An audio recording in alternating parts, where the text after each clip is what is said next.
Good afternoon, everyone. Welcome to our second webinar on the political process lesson in the U.S. Civics course, this section on the political system. My name is Paul. I am the social studies instructor here with Penn Foster. If you do need to get a hold of myself or any of the other instructors and teaching assistants in the high school, our phone number 1-888-427-1000.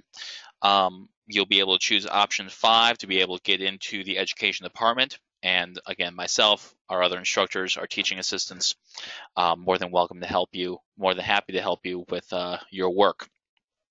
You can also use the help and support page on your website to be able to send an email.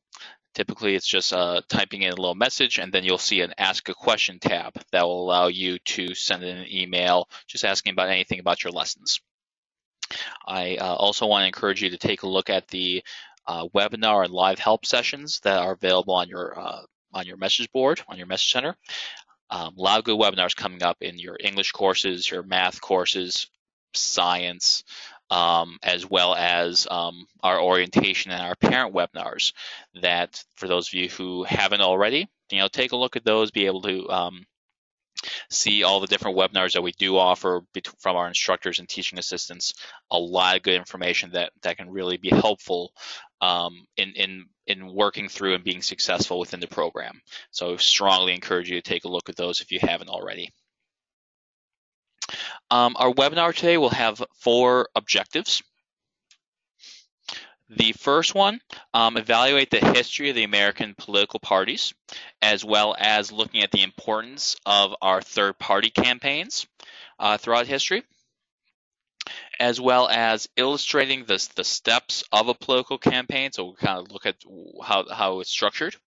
And then finally, we'll talk about some of the activities of interest groups and PACs within elections within the United States. I always like to just start off with what you want to make sure, sort of the best practices, best help I can provide in terms of how to be successful within the course, within this course and any other course. It's always important to know that within each of your reading assignments, you do have objectives that focus you on what it is that are most important pieces of the readings and of the courses. I often recommend taking notes based on those objectives can really help you focus in on what are the important parts. What are the things you want to walk away with the lesson. The objectives are what the reading is based on, what the practice exercises like the self-checks, reflect and respond, and discover more questions. Those are all based on the objectives as well as the exams. So really, the better you know the objectives, the better you're reading about the objectives, understanding the objectives, and then completing those practice exercises, the better off you're going to be with the exams. And the fact that the exams are open book, really, the better you prepare yourself before the exam, the better off you're going to be. If you're just opening up the exams and then starting to read the study unit or reading the assignments, that's not going to be terribly helpful. It's not going to be productive for you. But if you've read through the reading assignments, taken some notes, highlighted even within the reading assignments themselves, that's going to give you that much of a better preparation for when you're taking the exam. So you're not stressing out about it, you're not worrying about it or going through all the pages of the readings. You know what you're looking at. You know what you're reading about. You know this material. So again, the better organized you are, the better prepared you are, the better off you're going to do with the exams. So the first part of our webinar is going to be focusing on the political parties. And from the beginning, the political parties of the United States were really based, and really all countries, all countries with democracies, with republics, political parties are supposed to be the organization of people with similar views. And it really started off that way, that the ratification of the Constitution is really where our first political parties come from. The Federalists, who wanted to ratify the Constitution, believed it was the best form of government. And then there were the anti-federalists, who believed that the government was too strong, that a weaker, smaller central government was important, and the states would have the more powerful government. As we know, the Federalists end up winning in this fight. That the Constitution is ratified by the 13 states, the 13 original states of the U.S., and the political parties really continue from there. Our first president, George Washington, was a Federalist, even though he didn't like political parties. He actually called them evils within the political system and within the republic. But he himself was again part of the Federalist Party. His Secretary of State, Thomas Jefferson, the leader of the opposition party, which would become the Democratic Republicans. So we already see political parties organizing behind core beliefs. The Federalists believing in a more powerful government, more centralized power. The Democratic Republicans believing in smaller government, more power at the state level and at the local level. Our first kind of dive into what we consider to be modern political parties comes in 1828, when Andrew Jackson becomes the first Democratic president. By 1828, the Federalist Party has really dissolved as a political party. Everyone who runs for president essentially becomes a Democratic Republican. So they are all running on that same type of ticket of the political party. And Andrew Jackson in 1828 sort of divides from that party and creates a Democratic Party that he is the leader of. Through the Jackson time, other different political parties are created in opposition to him. Primarily, it's called the Whigs Party, that is anti-slavery, pro larger government, pro northern society, more pro business. Andrew Jackson and the Democratic Party, much more about smaller government, much more about the southern farmers, the western frontiersmen. He's kind of focused on that brand of politics. So as I said, several parties develop.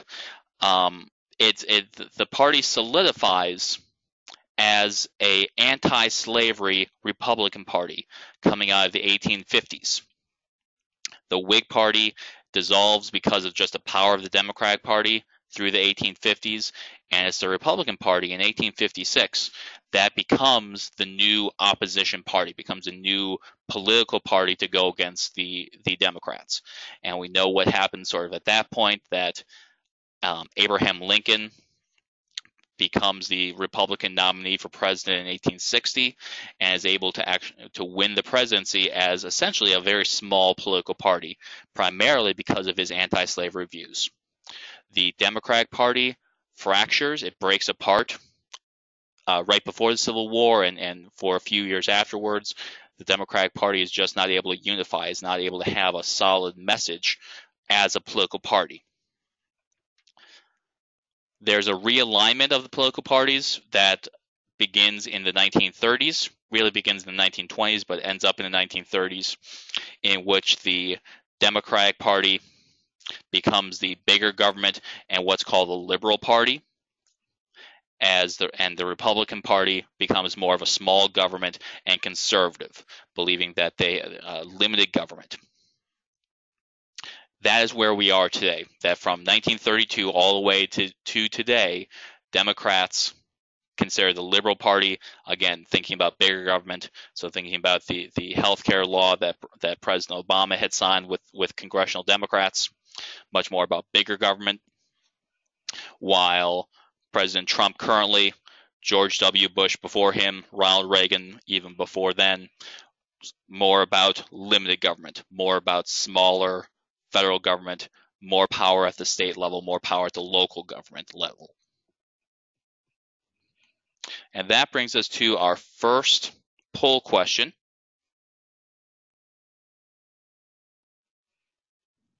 The Democratic-Republican Party eventually becomes which of our modern political parties? The Democratic Party or the Republican Party?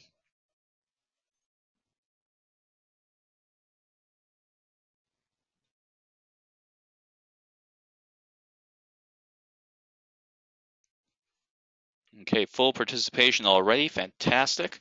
And everyone is correct that it was a Democratic Party that becomes that came from that Democratic Republican Party. Nice job.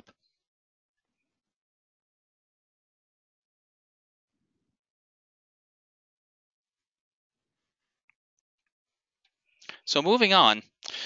So and on that last slide, we see the major parties, how they developed over time. That the Republican Party and the Democratic Party has really been in control of American politics since the 1860s. And since then, we've only had small parties that have sort of tried to break into our two-party system. And there's been generally very little success. But they are generally a challenge to a two-party system. They are considered really the alternative to when Americans are kind of seeing two bad options. We saw a lot of that in last year's presidential election, in which both Hillary Clinton and Donald Trump were seen as not very good candidates, not people who many people in America just did not like as candidates. So they did kind of look at some of the other third-party candidacies in last year's presidential election. The big point of third-party candidates is that they do highlight concerns that people have. One primarily is the environment. A number of political parties, including the Green Party, really calls out both the Democrats and Republicans for not being serious about environmental issues, not being very serious about greenhouse gases, for instance, limiting pollutions, things like that. Sometimes it's about social issues. So our last year's Libertarian candidate, Gary Johnson, believed that the federal government should legalize a lot of behaviors, and marijuana, for instance. He wanted to legalize a lot of things and a lot of people, including younger voters, really liked that idea. Really wanted to call to action on some of these social issues. A few years ago, there was a big push by the third-party candidate Ross Perot about the spending and size of government. This is also something that the Libertarian Gary Johnson talked about last year as well, that the government is spending too much money, it is too large, and that many politicians call for elimination of whole departments within the U.S. federal government. For instance, the Department of Education, the Department of Energy, the Department of Commerce. Many people on sort of who are concerned about the size of government look at third-party candidacies and say, you know what, they get it. The Republican Party, the Democratic Party, they've sort of been part of the problem for many years. So they want to bring up concerns with their votes for third-party candidacies. And the big way that third-party candidates have really gotten their name out over the past number of years has been when they've altered outcomes of elections. This has happened on a few occasions in history. The most recent ones, in 1992, when Bill Clinton won the presidency the first time, he actually got only about 43% of the vote. The president that he defeated, George H.W. Bush, got about 37% of the vote. And the third party candidate, Ross Perot, who talked a lot about the size of government, about deficit spending, he got roughly about 19% of the vote. Now, Perot was sort of on the conservative end, so on the Republican end. But a lot of people were very dissatisfied with how George Bush had run the government, how he had raised taxes, how he didn't decrease government spending. So many of those conservatives voted for Perot, thinking that they're going to highlight the concern that they had about the government. And that ultimately altered the election, because if all those people had voted for Bush, he would have won re-election. But that did ultimately alter the outcome and allow Bill Clinton to become president. Similarly, in 2000, Al Gore and George W. Bush were running their campaigns. The third-party candidate, Ralph Nader, was running sort of to the left on the liberal side. He called for about environmental issues. Did not believe Al Gore was going to do enough to protect the environment, and about 4% of voters, of national voters, decided to vote for Nader, which really cost Al Gore the votes in states like Florida and New Hampshire primarily, and helped elect George Bush to become president.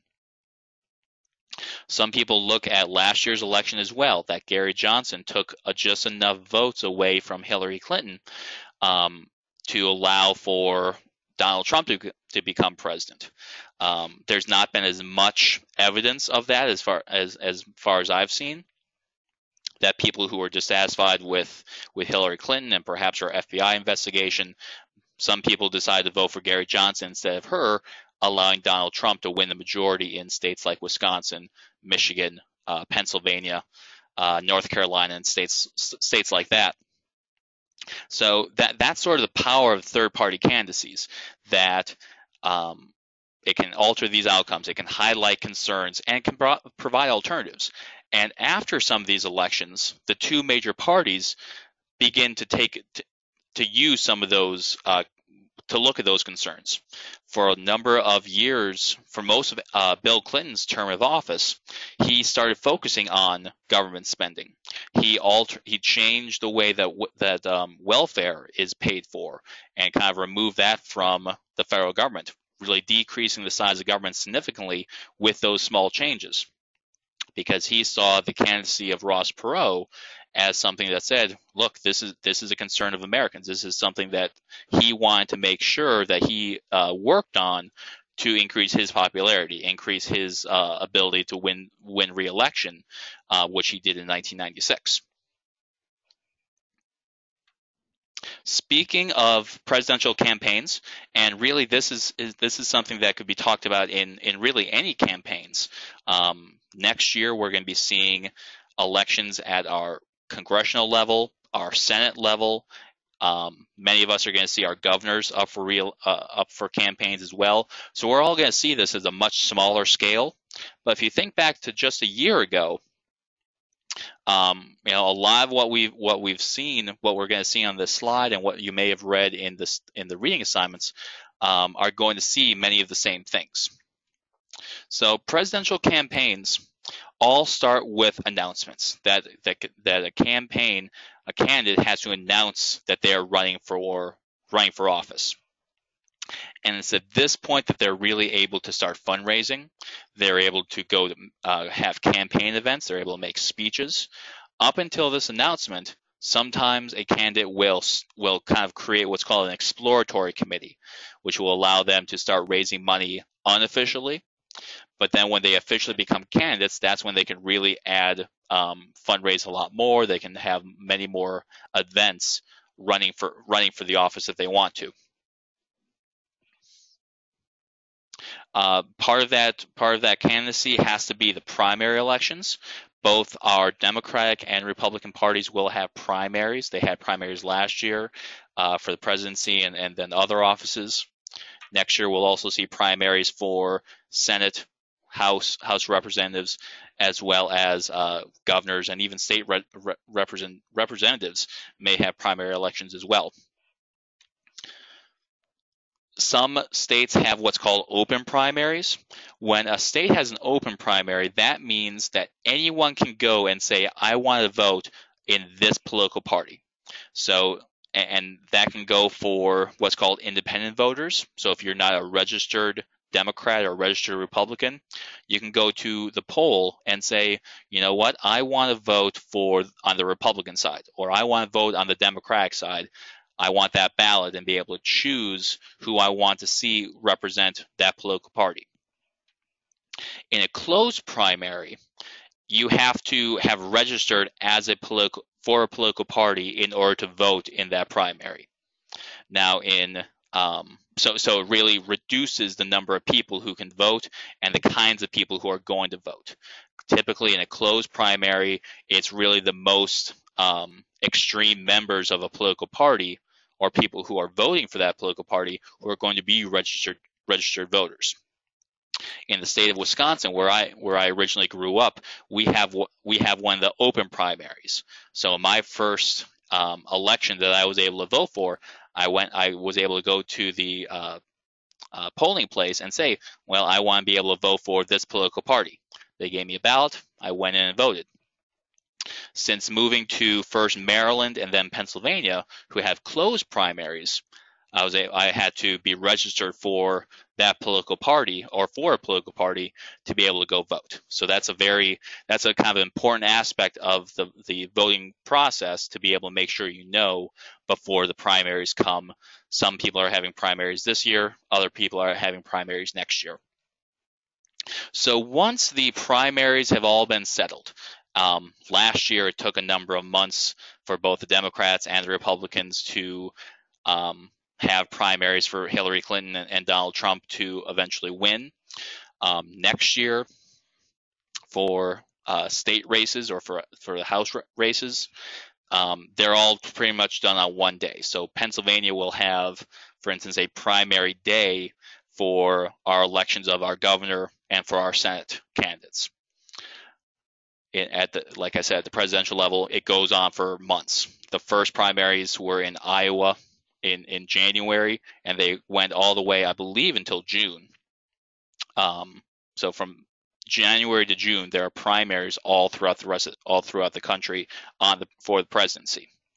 But after the primaries are done, there are the national conventions, and that's when leaders from each political party come together to essentially organize for the election and for the campaign. The presidential candidates got to choose their running mates. So Donald Trump chose Mike Pence, the now vice president. Hillary Clinton chose Tim Kaine, the still current senator from Virginia, as their running mates, as part of a way of being able to increase their organization. And at the convention, the parties also create their party platform, essentially their positions on a number of different issues. The tricky thing about the party platform is that the people who write the platform, who agree on the platform, are typically some of the more extreme members of that political party. And so when the candidates go out and talk about their campaigns and talk about their issues, there come times when voters will say, well, you know what, your party platform says this, will say this about a certain controversial issue. And that candidate will sometimes say, well, that's what the party wants, but I want something else. I don't want to go that far about an issue. So sometimes this platform, though it allows the party to organize, allows the party to be able to speak to what their issues are or what their opinions are, sometimes candidates have to run away from those platforms. Say, well, I don't quite agree with my party on these certain issues.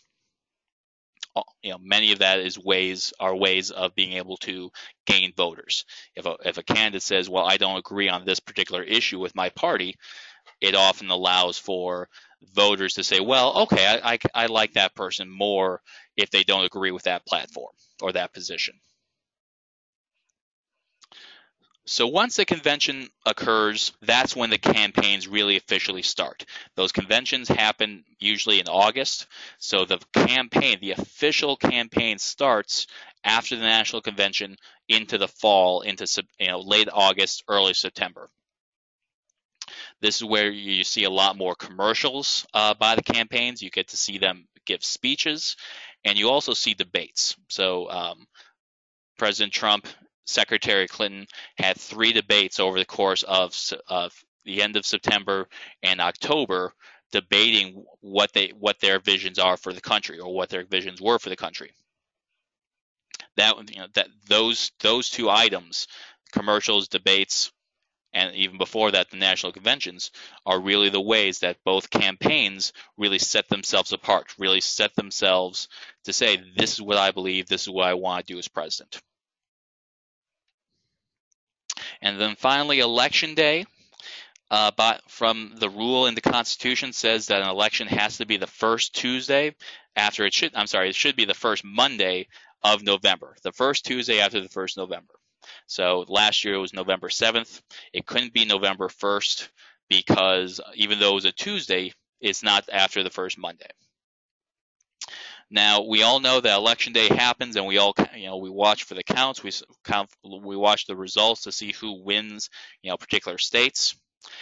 It's all unofficial until the electoral college, and each state has individual laws on voting, has individual laws on how the electoral college votes for the party. If you remember last December, there was a lot of debate, a lot of question whether or not the electoral college, the electoral voters, would stick with the majority votes within each state. And people who supported Hillary Clinton hoped that some of those electors who would have voted for Trump would decide not to vote for him. However, Clinton and her party, the Democrats, found that a lot of state laws required the electoral voters to vote with the majority of their party, or the majority of the popular vote, I should say. So even though there were some people who were a little nervous, who came out of states like Wisconsin, Pennsylvania, North Carolina, Florida, they all had to vote based on their popular votes. So because Donald Trump won the popular votes in those states, they all said, well, we're going to vote with the population. We're going to vote with the popular vote within their state. This leads us to our next poll question.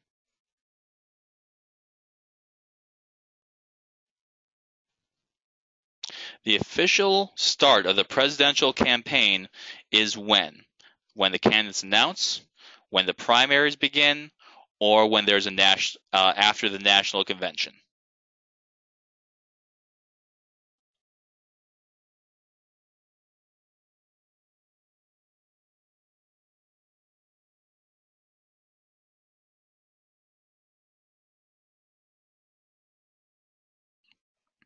The presidential campaign starts after these things, after the announcements, after the primaries, or after the national convention.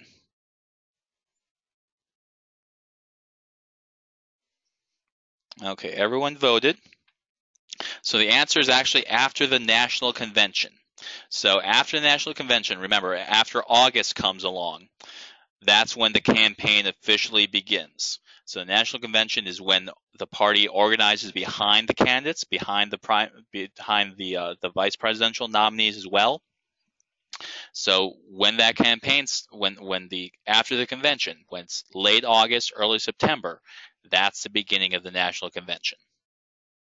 I'm sorry, that's the beginning of the official presidential campaign after those conventions.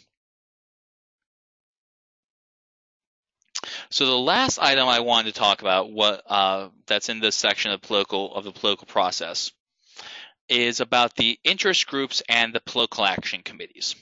And there's a lot of talk about these two different groups, and a lot of it is negative. A lot, when people talk about interest groups, or people talk about PACs or political action committees, it's very negative.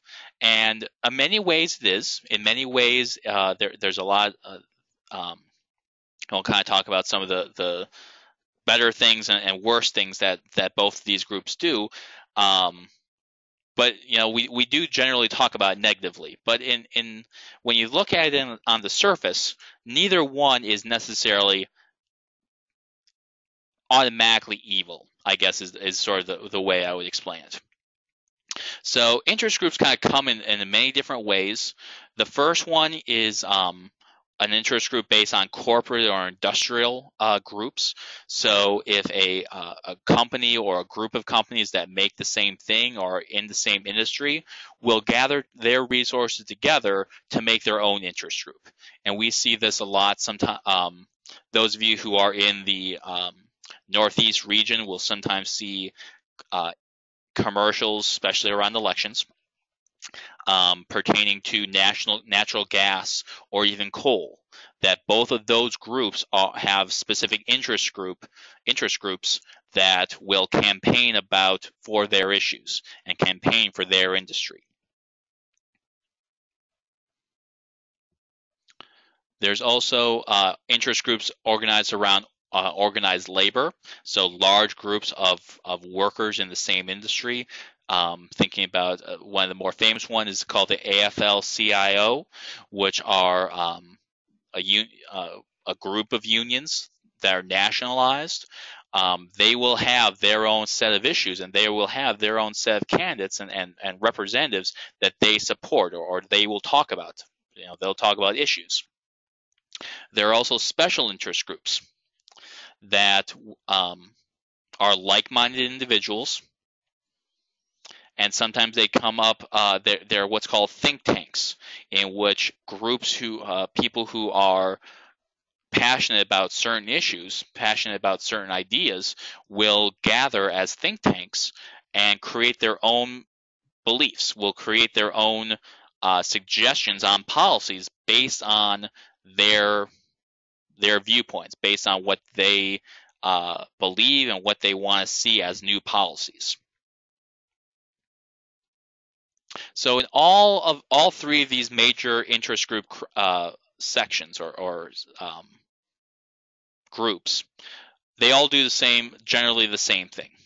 First, they want to educate their members. So they will send out sometimes emails or magazines, letting their members know these are the issues that we're looking at, or these are the issues that may pertain to you or may be of interest to you.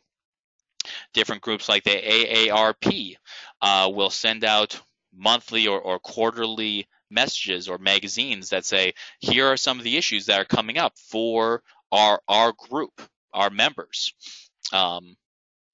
Organized labor like teachers unions or skilled workers will have their own magazines or websites or emails that say, here are some of the issues that are coming up that are affecting our members.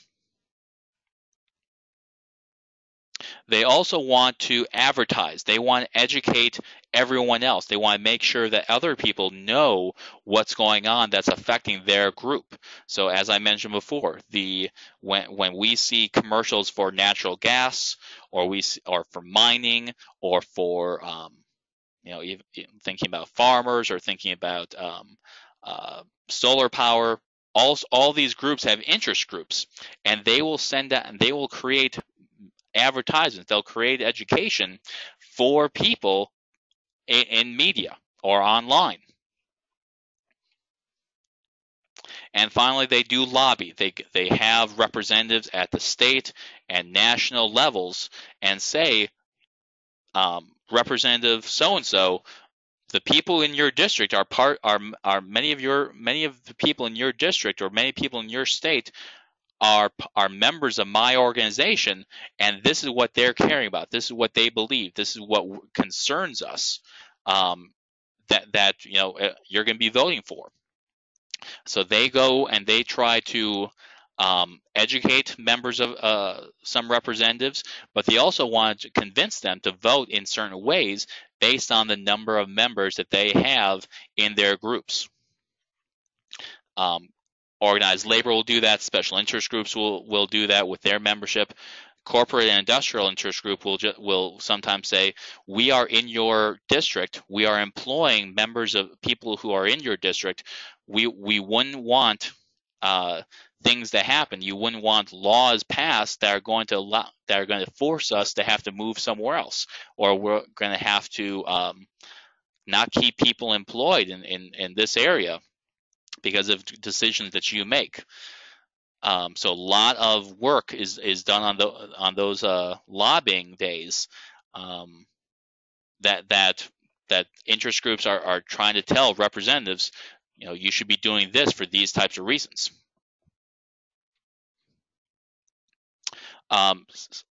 Political action committees, or PACs, or what sometimes we hear about super PACs. They are created to support candidates and certain points of view, very similar to interest groups. Laws that are associated with PACs that the study unit or the reading assignments do mention, that PACs are limited in terms of how much they can give to certain campaigns or to a candidate. Now, there's no limit in terms of how many campaigns.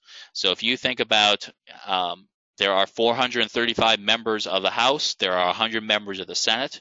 A PAC can give campaign contributions to any or all of those seats or all those elections. They can also run their own campaign. So thinking about last year when we saw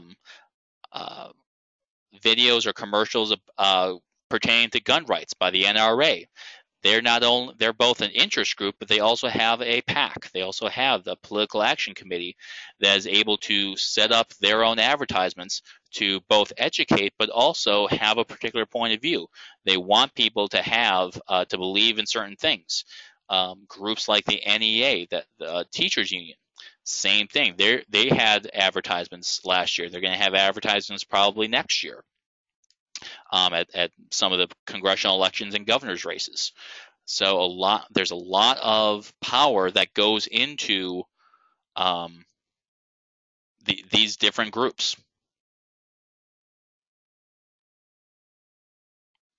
And that brings us to our next poll question.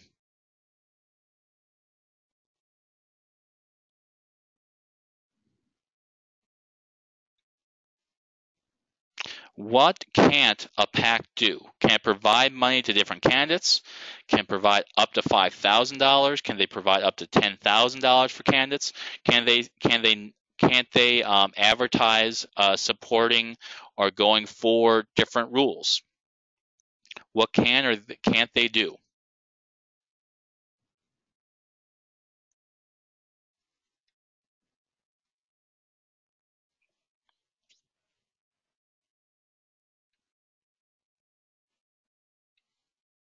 So the majority of you are absolutely correct that they cannot give $10,000 to campaigns. They can only give up to $5,000, but again, they can give $5,000 to a whole bunch of candidates, and they can support advertisements and information in different campaigns.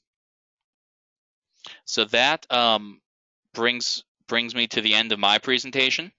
Are there any questions that you all have?